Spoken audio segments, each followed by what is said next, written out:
আমরা যারা মুসলমান আছি তারা এই রমজান মাসে কোরআন শরীফ এক খতম হলেও দেওয়ার চেষ্টা করি। অনেকে হয়তো সময় সুযোগ বুঝে আরো অনেক বেশি দিয়ে থাকি। তো আজকে ছোট্ট একটা পরামর্শ দেবো, এই পরামর্শটা অনেক বেশি উপকারী। তো এটা নিয়ে অনেকে হাসাহাসি করবেন, দয়া করে এটা করবেন না।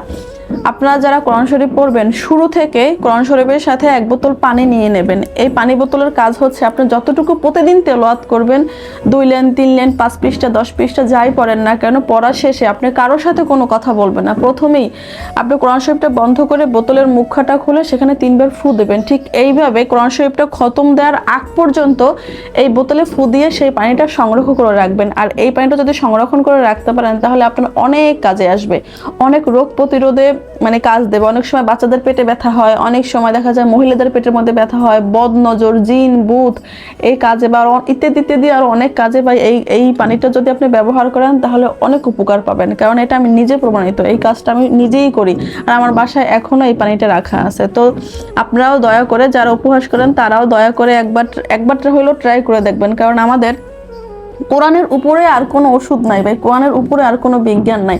তাই এইটা যে ওষুধ, এই ওষুধের থেকে বড় ওষুধ পৃথিবীতে কোথাও কোনো তৈরি হয়নি। যারা বদনজরে ভুগতে আছেন তারা এই কাজটা ভাই একবার হলেও করবেন, ইনশাআল্লাহ অনেক বেশি উপকার পাবেন।